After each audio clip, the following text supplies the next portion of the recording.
Let the show begin.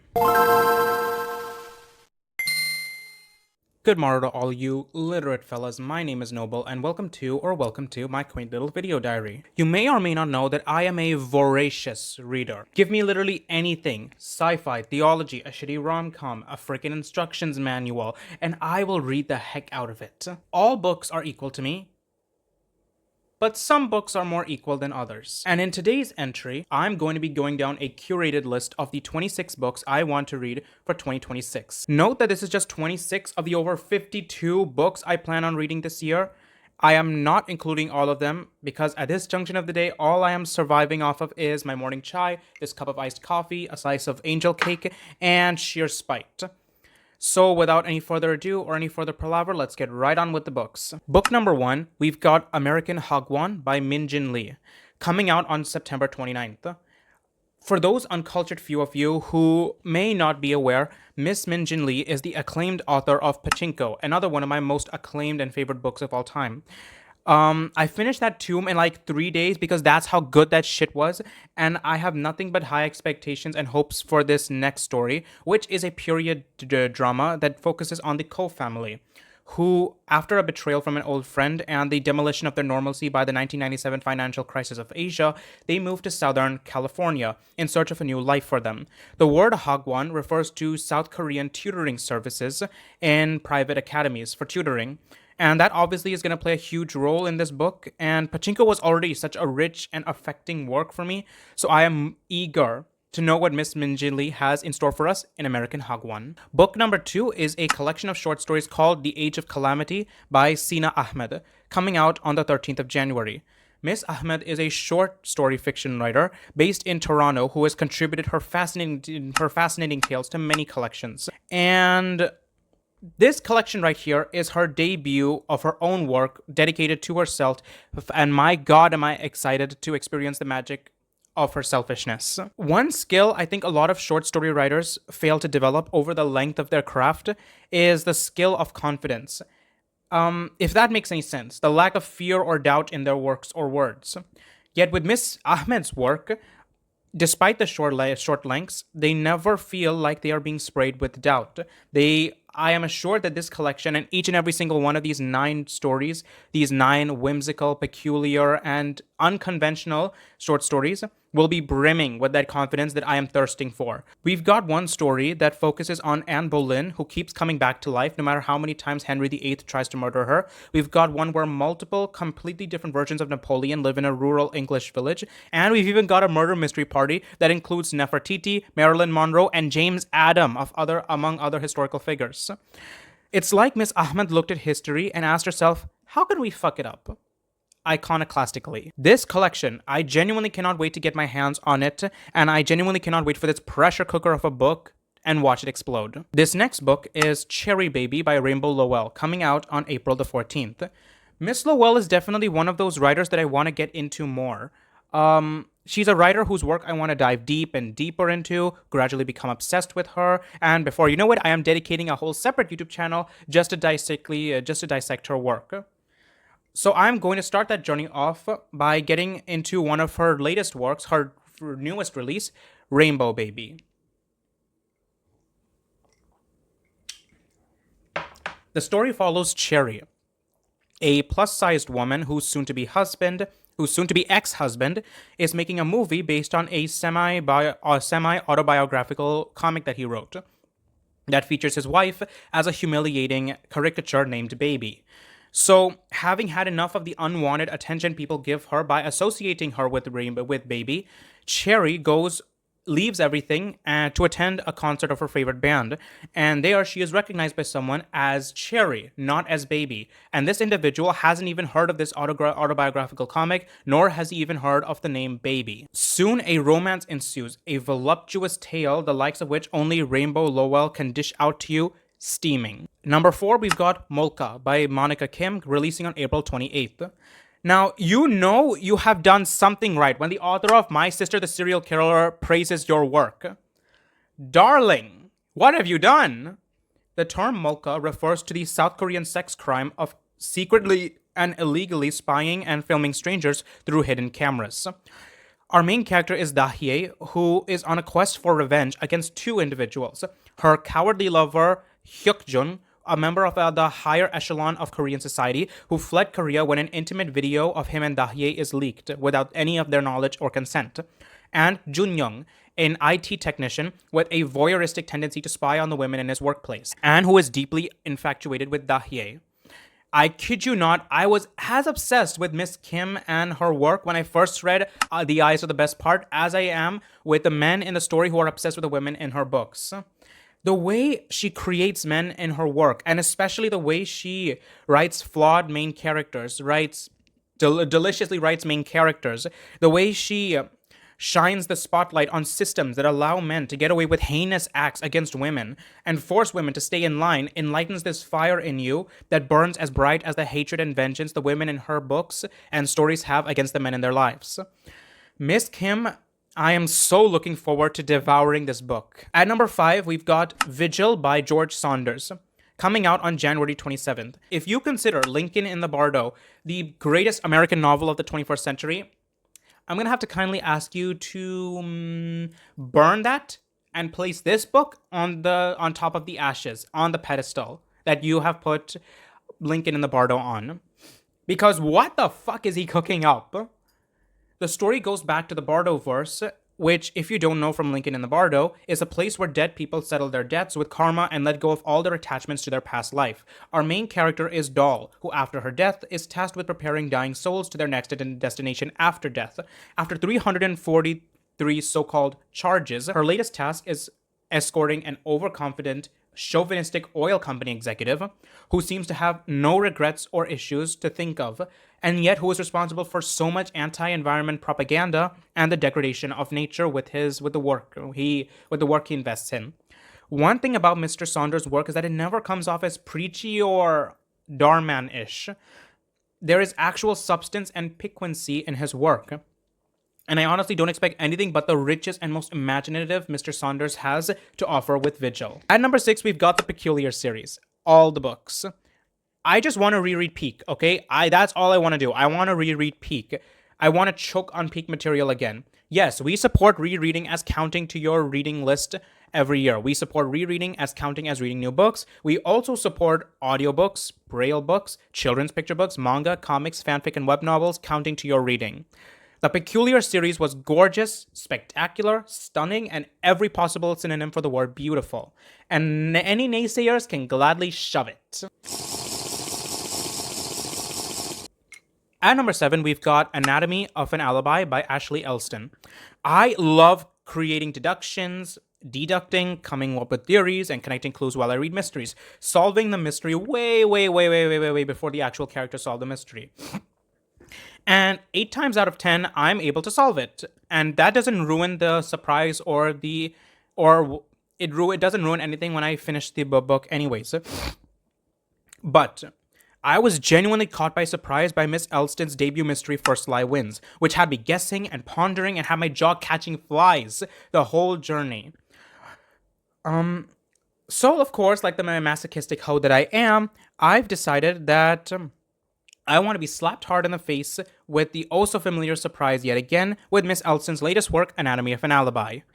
This is a small-town murder mystery thriller that focuses on 2 women, the outsider Camille, who is a daughter to a wealthy family, and the proud wife of a lawyer, who she knows has some dirty secret he's hiding, but she just can't prove it yet. And Aubrey, a woman haunted by a life-changing night 10 years ago that may or may not involve Camille's husband. The two decide to swap lives for 12 hours to dig up as much as they can find about Camille's husband. All's well until the next morning when he is murdered. And now the two are scrambling to create an airtight alibi, but only one of them has one. I kid you not, I held my breath at moments in First Lie Wins. And I can bet both my eyes, both my ears, and both my balls that this book is going to have me forgetting how to breathe. At all. Also, the first book was selected to be a part of Miss Reese Witherspoon's book club, which is already reason enough to eat anything Miss Elston shits out. So, yeah. At number 8, we have The Verdant Cage by Jess, coming out on April 7th. Do you enjoy murder mysteries? Do you enjoy dystopian societies that focus on stringent social hierarchies? Do you enjoy murder mysteries that take place in aforementioned dystopian societies that feature stringent social hierarchies? Then I am begging you to add the release date of this book to your calendar and eagerly await it. The story takes place in Noah's Valley, a community protected by this towering stone barrier known as the Wall. Rose is an apothecary and our main character, but her mother is the community's first homicide victim. And instead of doing a thorough investigation, the authorities immediately put Rose's twin brother as the suspect, pins everything on him, and an arrest is made and everything is swept under the rug. Rose knows that her brother is innocent, but but throughout the book, she is trying to prove that not only is her brother is innocent, she's trying to find the real killer of her mother. And the story evolves, and through the story, we see the transformation of a character who once followed the system and rules and guidelines of the system to a T, now beginning to question and even challenge the system that is keeping them all trapped. As a fan of the Maze Runner series, Litany, and The Grace Year, I knew I had to get my hands on this book as soon as it came out. I knew I had to be chained to its words, and I know I have to breathe in the choking air that this book's atmosphere can write, and I hope you can choke on it with me too. At number 9, we have Give Them Their Flowers by Octavia Spencer, coming out on 26th May. Now, I love Octavia Spencer. That is without question. She deserves all her flowers, all her roses, all her accolades. So color me surprised when I learned that she's releasing a memoir on the day that's supposed to be my birthday. Miss Spencer's mom always told her to give them their flowers while you can. And so this book is a culmination of the moments that, quote, lifted her up and raised her to be the woman that we all know, respect, and love. This book is an ode to the many women who have built community with her and recounts the beautiful friendships she has made with so many wonderful women along her life, like Viola Davis, Melissa McCarthy, Sandra Bullock, among many others in the industry. And how she came to Los Angeles with a dream and came out of it with a community and love and a passion that will last her a lifetime. The only question lingering in my mind is, will this be one of those books I read only to forget it, only to reread it and figure out why I love it so much in the first place? Or is it going to be one of those books I read and cherish forever? Only one way to find out, and that's by reading it. At number 10, we've got With Snow Pouring Southward Past the Window. Let's talk about poetry now. As a poet myself, go support my poetry collection here. I have nothing but the purest respects for poets who manage to glamorize and fableify the everyday and the mundane. And with all that being said, I present to you a work by an author who does it the best in my personal humble opinion. With Snow Pouring Southward Past the Window by Joan Naviyuk Kane, coming out on the 3rd of March. Miss Naviyuk, already the title is so rich and evocative, similar to the titles in works of Worcestershire, and so you can only imagine what kind of vibrant language will be used in this collection. Miss Naviyuk Kane is an Inupiaq American author, and I first heard of her when Arthur G., another prized poet that I love so dearly, selected her collection Hyperboreal to win the Donald Hall Prize in Poetry. I checked it out at the library. I slowly devoured poem by poem, and until I was begging at Miss Naviyuk's feet for more. I already know this collection will be haunting my dreams, and all I can say is more. Haunt me more. Please more. At number 11, we've got Night Owl by Aimee and nezhukumatathil, coming out on March 31st. I first heard of Miss nezhukumatathil from her oration of one of her poems on the Ars Poetica YouTube channel. When I'm away with you, I feel like the second place winner in a bee wearing contest, and I was immediately hooked by her words. So I purchased her collection, Oceanic, which was a stunning work, mind you. So I have never read a work as compassionate and cohesive as the poetry in Oceanic. So of course, I have high hopes and even high wishes of success for her latest collection, Night Owl. According to HarperCollins, her latest collection is about the magic and sensuality and life that emerges when the rest of the world goes to bed. A navigation on the questions and concerns for the environment, and a dazzling vision of nature that celebrates the beautiful noises and silence of the planet, as well as its many complications. That description, in and of itself, is plenty reason enough for me to want this collection, and I haven't even read the damn thing yet. At number 12, we've got Forest of Noise by Mosab Abu Toha. Quick disclaimer, screw Zios, free Palestine. A bit of background, when the IDF bombed Mr. Toha's house and the library he built for his community, him and his family fled for safety, and the poetry in this collection is not only reflective of the tragedies and stories in Gaza, but are also beautiful yet disturbing and haunting odes to the many memories in the streets and home of Gaza, as well as the measures taken to protect the innocence of the next generation. When I finished Ellipses by Fadi Judah, months back, I was yearning for more Palestinian poetry, more memories of Gaza, more chance for freedom and independence. So when I stumbled upon this collection in a nearby bookshop, they literally had to pull me away from the book because I was just stood there devouring each poem. That's how much I love this collection and I want to own it. I will definitely be checking one available copy from a library that I'm signed to so I can study this work. Hopefully, it will impact my poetry and writing and understanding of the occupation, especially. And I have nothing but respect for Mr. Toha and the many beautiful contributions he has made to the world of poetry. At number 13, we have our one and only cookbook, I Sleep in My Kitchen by Miriam Daud, coming out on March 7th. This is the only cookbook I will ever willingly buy and proudly own. This is one full of recipes straight from a Palestinian American household. And in this collection, Miriam Daud offers many cherished recipes that have shaped her life, from cheese fatayers to smash burgers. I detest cookbooks, actually. I think they either focus too much on the story behind the food and rambling on about the symbolism and culture of the ingredients when all I want to do is follow a fucking recipe. Or I never usually have all the ingredients. But you can bet your best coin that I am getting my hands on this cookbook, and that reason may or may not be me because I love the invocative title so flipping much. At number 14, we have The Coin by Yasmin Zaher. I've always been meaning to read this book for quite a long while, but the thought of reading it always escapes my mind. I had no idea why. But this year, when I finally got around to reading the synopsis of the book, I immediately get the thought of reading this every single day.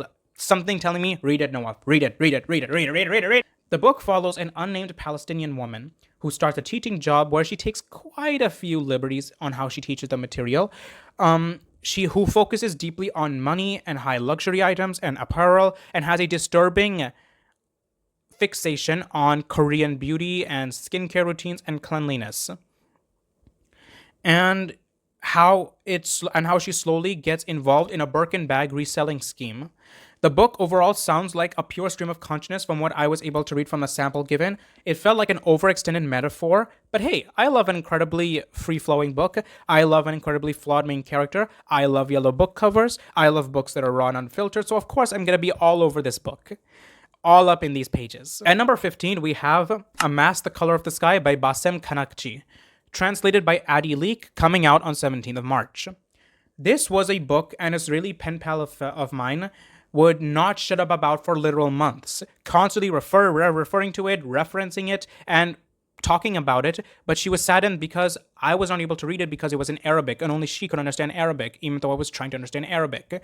So she was stoked when she got me up in the morning to tell me that there will be an English translation of this book coming out soon, and honestly, judging by how hooked she was, how happy she was, how excited she was, judging from the cover, the title, and the incredible synopsis, I can see the appeal. The story follows Noor, a Palestinian refugee who one day finds an Israeli ID card in the back pocket of a coat. And so now he assumes this Israeli identity, to find out more information about the other side.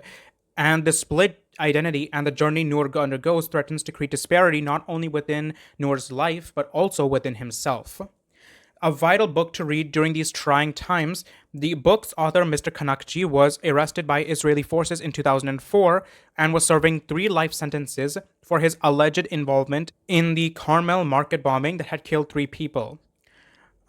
The book was one of many poems, novels, and studies that Mr. Khandaqji managed to publish behind bars, and as of 2025, Mr. Khandaqji was released as part of a deal between Israel and Hamas to exchange Palestinian prisoners for Hamas hostages. I genuinely hope this work will welcome me with open arms into the world of Mr. Khandaqji, and I'm hopefully anticipating its release. At number 16, we have Long Island Girls by Gabrielle, coming out on June 23rd. This was a book I found while browsing books that were releasing on 2026, and by God, the cover and synopsis were reasons enough for me to get hyped for its release. The book is a contemporary queer new adult fiction set in the 2000s, which I consider the best era for music, and it follows 2 women, Susan and Eliza. Eliza meets Susan in a concert, and at first she realizes, crap, I like women, and crap, I like this woman. And although they initially get along, Eliza soon gets comfortable after realizing Susan is the woman in the intimate photos being shared around her school by the lot of the boys, and so they break off. So cut to 10 years later, Susan is now working in a toxic record label in Brooklyn in a terrible position, and she ends up matching with Eliza on a dating app. And we see the build-up and breaking of a relationship plagued by decisions made by Susan and the people Eliza is still involved with. And as an individual who was born and raised in the 2000s, as an individual who had to go through some deeply disturbing personal struggles, and as an individual who plans to move to Long Island, I had to mark this book down and I just have to read it. From as far as I can tell, this book is going to be a time capsule into the 2000s, and I am all here to dig it up. At number 17, we have The Good Little Ceylonese Girl by Ashok Ferry. I've been meaning to read more Sri Lankan fiction and literature this year, and so I thought what better way to start it than with our country's most prolific author, the marvelous Mr. Ferry, and his amazingly potent short story collection, The Good Little Ceylonese Girl. This dark and humorous collection features a wide range of stories that follow Sri Lankan characters in Sri Lanka and abroad, and how their lives are paled by circumstances often out of their control. One story follows his two sweethearts who are married off to strangers in honors of Sri Lanka's arranged marriage system. Another story features a retired admiral who escapes a tsunami and survives it via a Dutch cabinet. And one story is about a Sri Lankan who visits his friend in Italy who is attending women's studies courses. Mr. Ferry's writing is succinct in a way most fiction writers fail to attain. The words he uses, the metaphor he employs, everything down to the last syllable is intentionally used and intentionally amusing, and I am so stoked to consume the stories in this collection this year. At number 18, we have Rish by Ramesh Gunasekara, another elegant work by another elegant Sri Lankan author. This historical epic is set in the backdrop of Sri Lanka's political disintegration and follows two characters. We have Mr. Salgado, an aristocratic marine biologist, and his houseboy Triton, who is deeply focused on pleasing his master and ensuring that he does his job right, that he completely ignores the civil unrest of his country, preferring to keep it in the backdrop while he focuses on polishing his master's shoes and steaming parrotfish. The book is brimming with food porn. That's the best way people I've talked to have described the book. It fills you with fascination towards the sea, and every word, every paragraph is purposefully steeped into that ugliness of political tension before being put back on the page, as the unrest takes place rumbling in the background. A paramount work of Sri Lankan fiction that I am so fascinated by and so happy to read with a plate of tiger prawns. At number 19, we have The 30 Names of Night by Zain Jukadar. A quick disclaimer, Zain Jukadar is non-binary and goes by he, him, and they, them pronouns. So please be mindful of that if you are discussing him or their works in the comments below.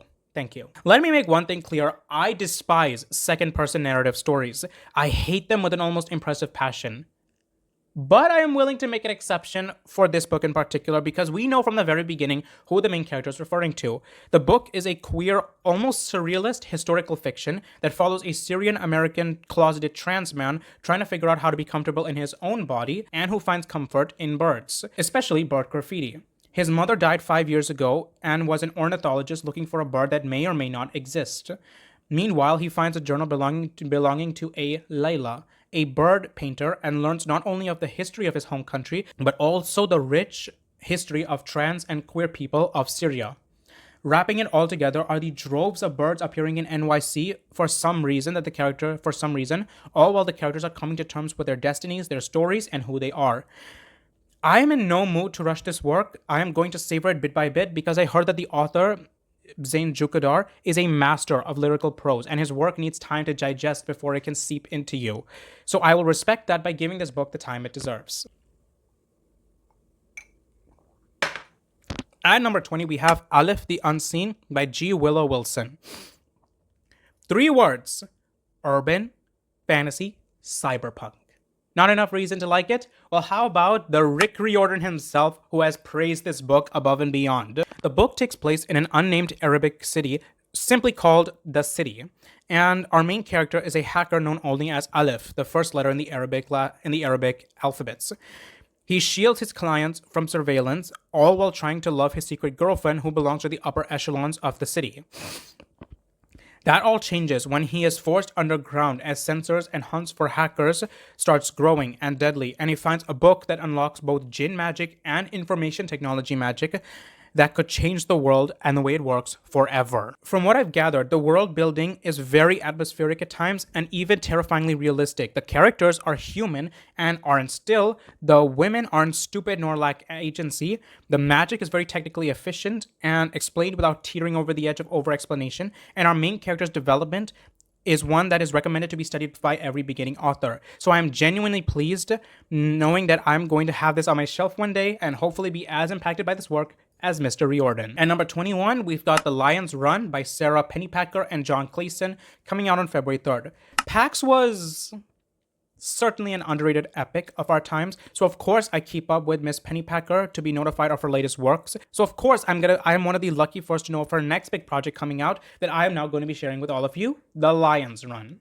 The story is a beautiful tale that takes place in a small French village during the Nazi occupation, and it follows Luca, a young orphan working as a local grocer who is picked on for being timid, but one day saves a litter of kittens from drowning. And the rest of the book shows how, despite being a young and despite seeming cowardly, Lucas is way more courageous than he lets on for someone his age. He gets involved in risky situations like helping a woman hide Jewish children and raise them, working together to help hide a girl's racehorse from Nazis, passing messages for the resistance, and so many more brave tales of courage. From the sample I was able to read, I deduced there is captivating but digestible writing. The book doesn't and probably won't come off as preachy or written to be a ploy for attention, but rather feels like it's going to be an integral scroll to World War II history, a part that nobody focuses on, unfortunately. And stories of people that interweave into one big tale of courage amidst times of despair and manufactured suffering. Next on the list, we have The Blood and Tea Duology by Hafsa Faisal. I kid you not, the Sands of Arabiya duology had me shook at. It had me turning every page in anticipation for the rich world building and unique characters and interactions. It is no wonder that Sands of Arabiya was the #1 New York Times bestseller back when it was first published. So of course, I have my eyes set on her next treasure chest, her next big thing, the Blood and Tea duology. Honestly, all you need to do to get me hooked into your work is include 3 things in your work: vampires, tea, and a heist. This duology follows Artie, a cunning and super scary protagonist who runs the Spindrift Tea House that also acts as a blood provider for the hidden vampire society of White Roaring, where our story is set in Old London. But when the secret of the tea room is threatened alongside the lives of Artie and her lackeys, they make a risky deal to save themselves and their tea house by committing a heist while gaining entry into the hidden vampire society called the Ethereum. If I know anything about Miss Faisal, it's that her work is vibrant and rich. Had me highlighting literally every line of Sands of Arabiya. Every line is a quote to be tattooed to my body. The banters was chef's kiss. Miss Faisal has a way with wit and humor, and the way she builds plots earns her a master's degree in literature architecture. So yeah, I am getting my grubby little fingy wingies on this duology, and I'm definitely going to be hyperfixating on Artie for the next foreseeable months of my life. Next, we have Reading Lolita in Tehran by Azhar Nafisi. Islam is a beautiful religion, one that promotes peace and respect and kindness despite certain unsavory groups of people ruining the image of Islam. Unfortunately, these unsavory individuals choose to take certain hadiths and lines to the extreme and enforce the boot of tyranny onto the unwilling, against the will and word of God. This nonfiction takes place in the Islamic Republic of Iran, where a teacher gathers 7 of her most strongest female students together so they can read and dissect the forbidden works of the West, including the works of Vladimir, James, and Fitzgerald, to name a few. Basically, a hidden forbidden book club with the risk of having a gun pointed to your face. This book is an ode to the power and freedom books and literature provides, knowledge on experiences and new worlds, and how that power and freedom sharpens you and earns you back control and courage. Next on the list, we've got The Killing Spell by Sheikh Kawe, coming out on April 14th. This is a revolutionary debut novel because it is coming out from an author who will be the first ever traditionally published native Hawaiian fantasy author. And honestly, from the sample I was able to read, I have been praying to every god available to give me all her problems so she can solely devote herself to her craft. The story is set in a post-catastrophic flood Los Angeles, and we follow Kia, the youngest of 5 Hawaiian clan leaders with a gift for language spells. She can scrap rent together by doing odd jobs and selling her language spells to keep her small clan together and sheltered, but her life is rocked when LA's most prolific activist, Angelo Reyes, is murdered by a death spell that, due to its innate nature, can only be in Hawaiian, making Kia the prime suspect. So she must scramble together to not only clear her name, but also find the real killer of Angela Reyes, as well as going up against Ellie's most dangerous and disturbing underbelly of magician practitioners, the most powerful of magic dealers. If that synopsis isn't enough to captivate you, good. More copies for me. More copies for us. I do not care if I go broke buying this. If it's the last thing I go before I become homeless, I want it. I need it. Give it to me now. Please. And number 25. See, Ocean Vuong is a writer that I genuinely want to know what all the hype is about regarding his name. Is he really what the majority of people consider the 21st century's greatest writer of all time and the most prolific and representative writer of our times? Or is he just a fad? So instead of copying the opinions of online inhabitants, I decided to check it out for myself. And what better way to introduce myself to the works of Ocean Vuong with his newest and probably his most acclaimed book, The Emperor of Gladness. The Emperor of Gladness is a contemporary lyrical life exploration novel that centers around two characters, Hai, a 19-year-old about to jump off the bridge at the east of Gladness in Connecticut, and Grazina, an elderly widow who succumbs to dementia and beckons Hai to another path as her caretaker. And the book follows a year into the lives of these two uncanny protagonists as they grow a bond built from empathy and hopelessness. I was warned that when I read Ocean Vuong, I will never be able to read anything again, and I will never be able to read anything the same way because Ocean Vuong has a power with words. His words and his power with words elevates your taste in reading, and it'll only make you want to search out for works like Ocean Vuong that can offer the same amount of depth and perspective as Ocean Vuong can only provide. So I can only imagine the turbulent roller coaster this tomb of a book is going to send me on. So pray for my sanity and my taste in books when I get through with this. And last but certainly not least, number 26, Ghost Eye by Amitav Ghosh, coming out on the 16th of June. This book, I swear on my grave, will be the spiritual successor of Midnight's Children. That is how confident I am on this book's impact in the world of literature. The story focuses on two timelines, in the 1960s and present-day India. In the 1960s, we follow Varsha, a 3-year-old who yearns for fish and describes the taste of fish despite living in a strict Hindu vegetarian household. The family take her to a psychiatrist, Dr. Shoma Bose, who has secretly been conducting research on reincarnation and has found a new and possibly eye-opening and unique case in Varsha. The second timeline focuses on modern-day India, and we follow Dinu, Dr. Shoma's nephew, who finds Varsha's file and goes on a desperate quest to track her down because it may just be her ghost eye abilities that can help prevent a coal mine from destroying India's last wilderness. Weirdly enough, it's very hard to write reincarnation stories these days, but somehow I have no ill regards to this book because I know Mr. Ghosh. He is a legend in the Indian writing field. He is helming this work, and knowing that, I have no doubt that this book is in good hands and that it's going to be one hell of a read that I will never be able to forget, that I will recommend for years to come. So yeah, those are the 26 books I am patiently dying to read for 2026. But just to round up the number to 30, we have a few honorable mentions. Swen by Alice Albinia, Kids Wait Till You Hear About This by Lisa Minnelli and Michael Feinstein, coming out on March 10th. Hey guys, future me. So originally I wanted to add the Wings of Fire series by Tweet T. Sutherland into the list, but upon new news, I've just discovered that the Owl House is coming out with a graphic novel on September 29th of this year called The Long-Lived King. So yeah, I'm going to be expecting that more than I'll be reading The Wings of Fire. The Owl House means so much to me, and I'm so happy the graphic novel's coming out, so that's going to be one of my most anticipated release for this year.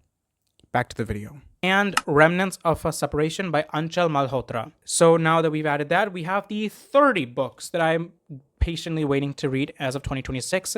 I'm so happy that you have sat through this particularly long video of mine. I'm so happy that you stuck around. I would be even more happier if you chose to like, subscribe, hype, turn on those notifications with a little bell, purchase my poetry collection again to support me. And with all those things out of the way, may you have the day you so rightfully deserve. Thank you.